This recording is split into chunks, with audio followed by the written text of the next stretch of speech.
بسم الله الرحمن الرحيم. الحمد لله رب العالمين والعاقبة للمتقين سيدنا محمد وآله وصحبه أجمعين.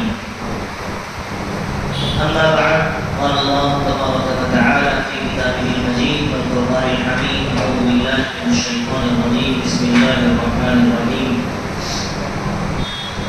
قل أي شيء أكبر شهادة قل الله شهيد بيني وبينكم وأوحي إلي هذا القرآن لأنذركم به ومن بلغ أئنكم لتشهدون أن مع الله آلهة أخرى قل لا أشهد قل إنما هو إله واحد وإنني بريء مما تشركون الذين آتيناهم الكتاب يعرفونه كما يعرفون أبناءهم الذين خسروا أنفسهم فهم لا يؤمنون ومن أظلم ممن افترى على الله كذبا أو كذب بآياته إنه لا يفلح الظالمون. صدق الله العظيم. سورۃ الانعام پارہ نمبر 7 ہے. سورۃ الانعام کی آیت نمبر 19 سے لے کر 21 تک تلاوت کی گئی ہے. گزشتہ آیتوں میں جب سے اس سورت کا آغاز ہوا ہے اور یہ سورت شروع ہوئی ہے، آپ مسلسل یہ پڑھ رہے ہیں، سمجھ رہے ہیں کہ اللہ ایک ہے، اسی نے ہم کو مٹی سے پیدا کیا ہے اور اپنے معبود ہونے کی اس نے بہت ساری دلیلیں بھی پیش کی ہیں. اب اللہ کی توحید کے بعد جس چیز کا نمبر آتا ہے اس کا نام ہے رسالت، نبوت اور رسالت. انسان کی روحانی ضرورت کو پورا کرنے کے لیے اللہ تبارک و تعالی نے اس روئے زمین پر انبیاء اور رسولوں کو مبعوث فرمایا، یعنی نبیوں کو بھیجا تاکہ وہ انسان کی روحانی ضرورت پورا کر سکیں. انسان اپنی روحانی ضرورت خود پورا نہیں کر سکتا. کیوں؟ اس لیے کہ جب انسان کو اس کے اختیار پر چھوڑ دیا جائے گا تو اپنے حساب سے چلے گا اور پھر کسی طریقے سے نقصان ہوگا.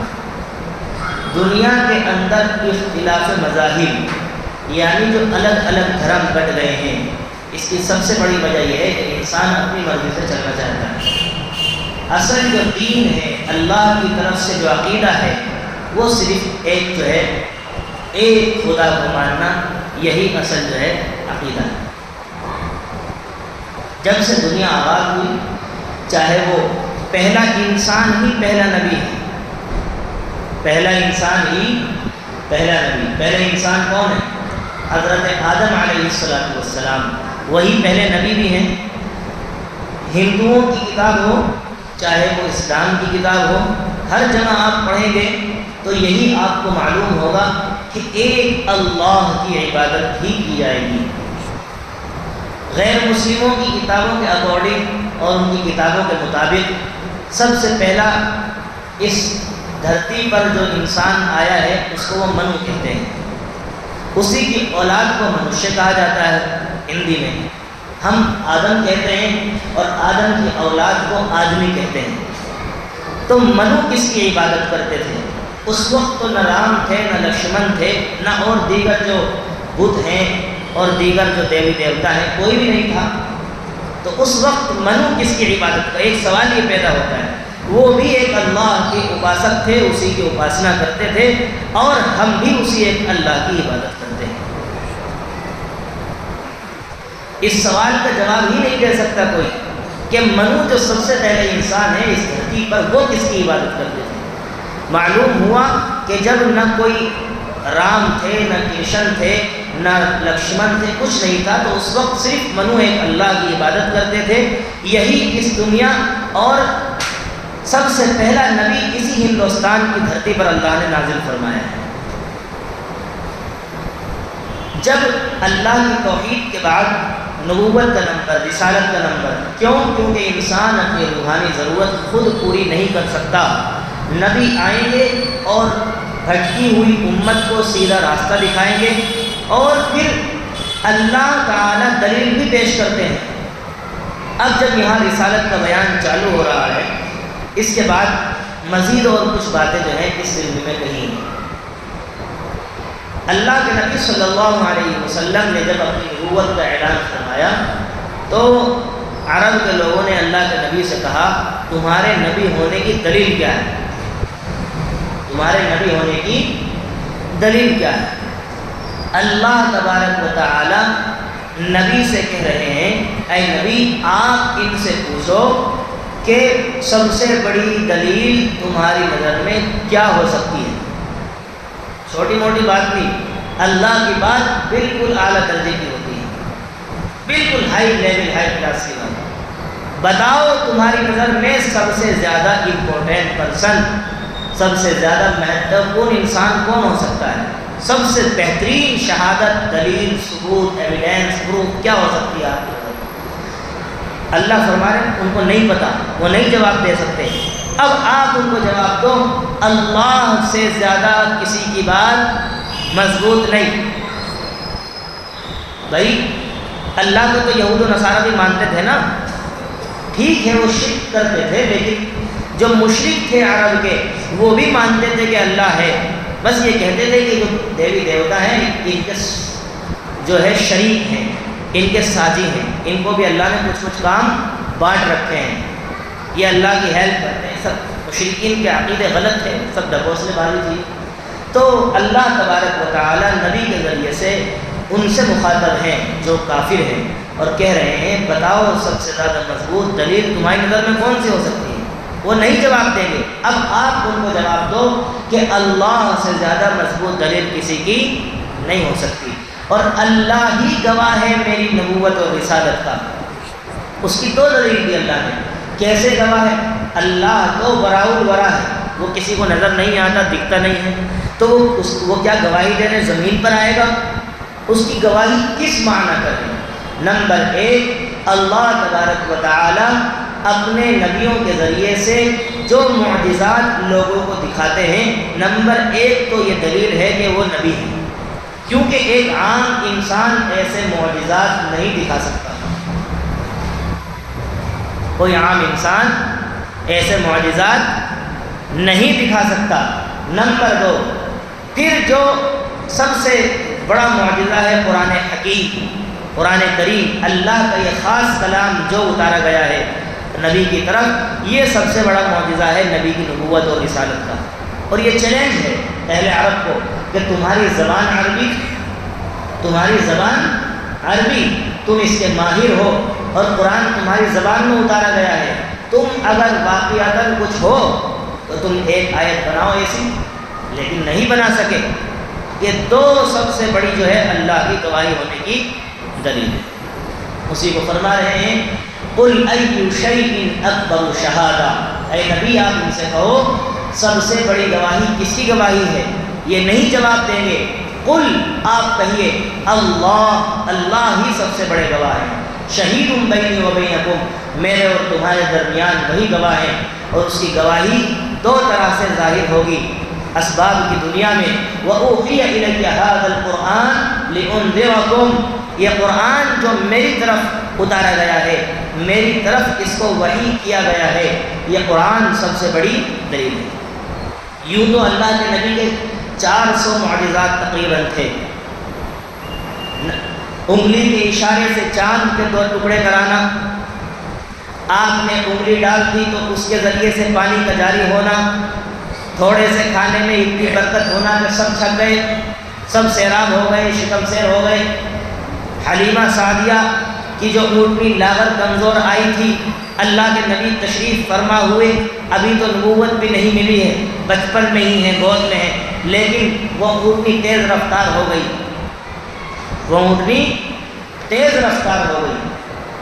اسی کو کسی کہنے والے نے کہا ہے دائی حلیمہ کے دن پلٹے سوئے مقدر جاگے، آئی تھی جو پیچھے پیچھے دوڑے آگے آگے۔ جو سب سے پیچھے آئی تھی اللہ کے نبی کے بیٹھتے ہی سب سے آگے دوڑ رہے تھے۔ اسی طریقے سے اللہ کے نبی صلی اللہ علیہ وسلم نے کسی کہ سر میں ہاتھ پھیر دیا، اس کی الگ جو ہے معجزات، بہت سارے معجزات اللہ کے نبی کے ہیں۔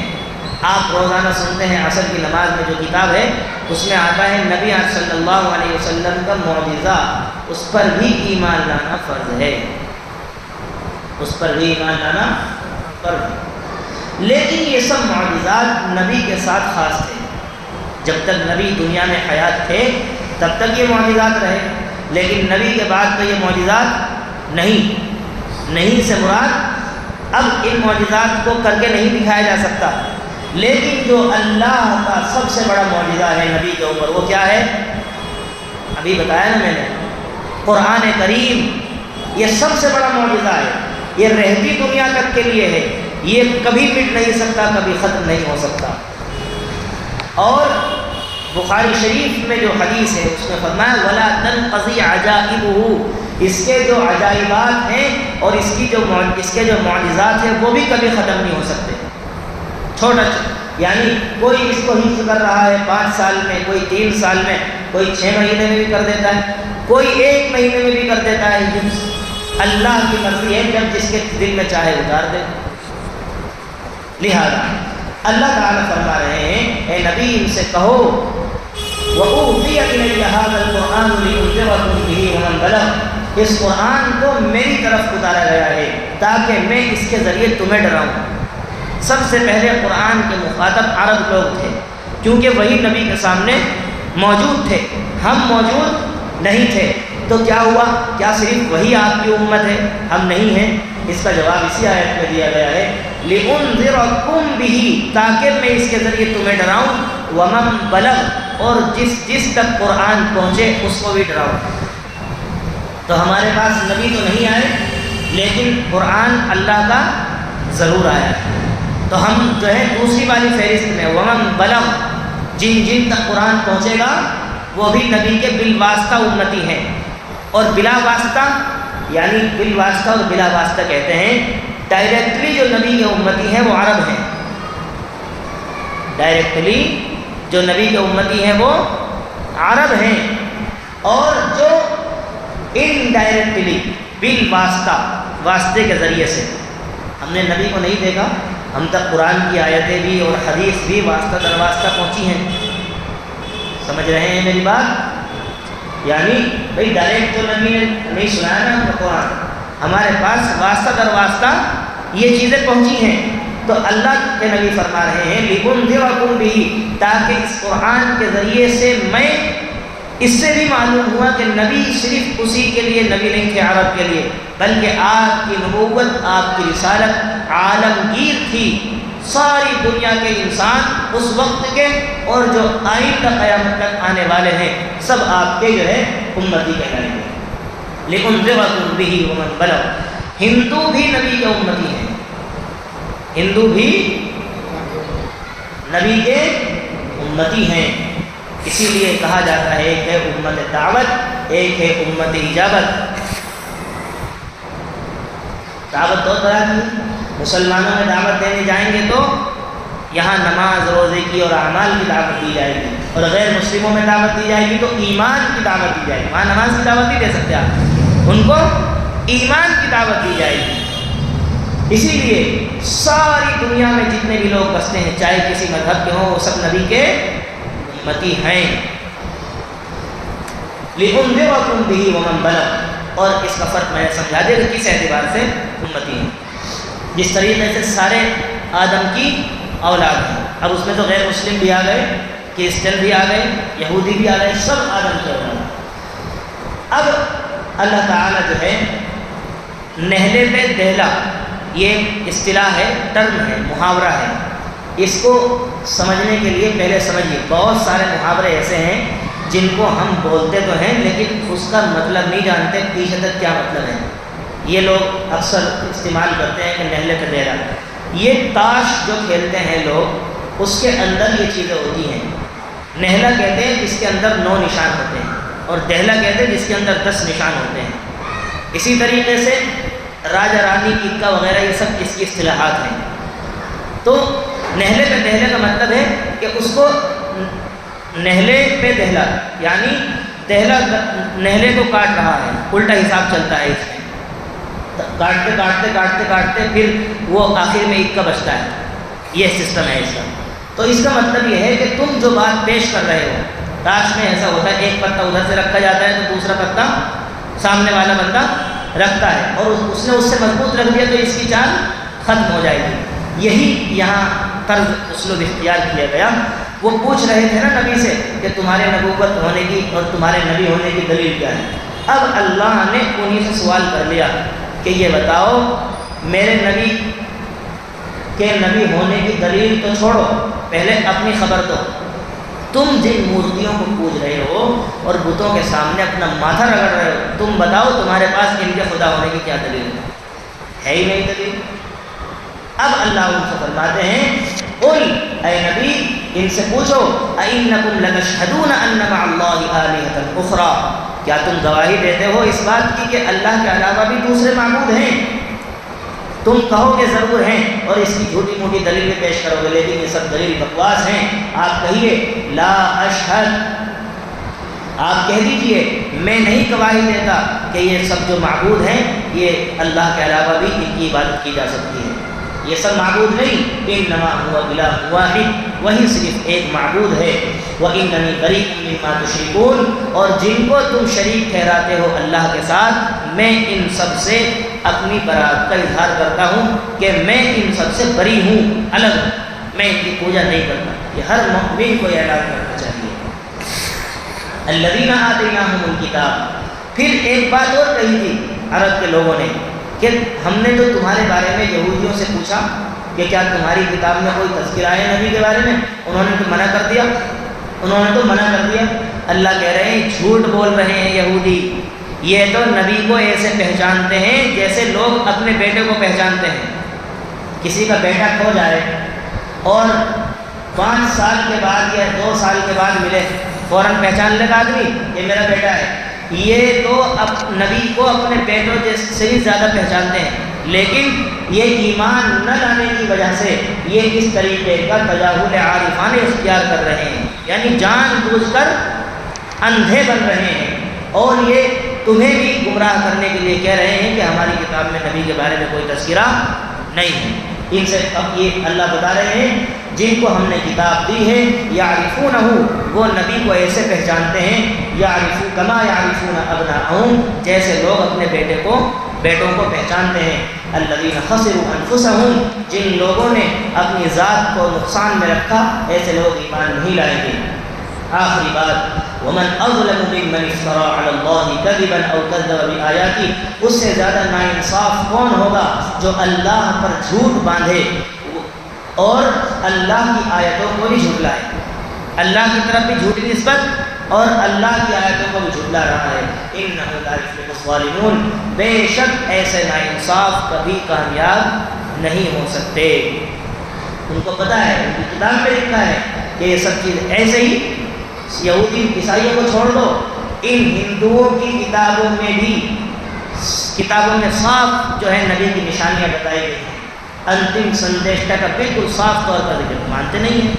اس کی وجہ یہ ہے کہ اکثر لوگ تو پڑھنا نہیں جانتے، سنسکرت جو کہ ان کے مذہب کی کتاب ہے اس سے اکثر لوگ واقف نہیں ہوتے، بس اکثر لوگ، اور جو کچھ جانتے بھی ہیں وہ کہتے ہیں ہم نہیں مانتے، ہم نہیں مانتے۔ جب کوئی مانتا ہی تو اس کو سمجھایا نہیں جا سکتا، پھر کوئی نہ کوئی تو عقیدہ ہونا چاہیے نا جس کی بیس پر اس کو سمجھایا جائے، جبکہ ان کے مذہب کی زبان ہے، لیکن چند خاص لوگوں کے علاوہ تقریباً جس طریقے سے ہمارا بھی یہی حال ہے مسلمانوں کا، مسلمانوں کی جتنی جو ہے آبادی ہے اور جتنی پاپولیشن ہے اس کے اعتبار سے اگر صحیح معنی میں دیکھا جائے تو قرآن کریم کا ترجمہ نہیں آتا۔ ہم بھی ایسے ہی ناواقف ہیں جیسے وہ لوگ ہیں، ہم بھی ایسے ہی ناواقف ہیں، لہذا یہ قرآن سب کے لیے ہے، اس کا ترجمہ، اس کی تفسیر اور اس کا مقصد کیا ہے سب کو معلوم ہونا چاہیے، تبھی صحیح معنی میں وہ اپنے آپ کو مسلمان کہلانے لگتے ہیں۔ جو کتاب ہمارے مذہب کی سب سے بڑی کتاب ہے ہم اسی کے بارے میں نہیں جانتے تو کیا جانیں گے؟ لہذا اللہ سے دعا کیجیے اللہ تعالیٰ نے اپنے فضل و کرم سے ہم کو جو شرک سے، کفر سے، بت پرستی سے پاک رکھا ہے، یہ اسی کا احسان ہے۔ اور ان سب سے پاک رکھنے کے بعد اللہ نے ہم کو ایمان جیسی عظیم الشان دولت سے نوازا ہے۔ اللہ تعالیٰ اس کی قدر دانی کی توفیق نصیب فرمائے اور ہم سب کو ایمان پر، توحید پر مضبوطی کے ساتھ جب تک ہم زندہ رہے قائم و دائم رکھیں۔ آمین و آخر دعوانا الحمدللہ۔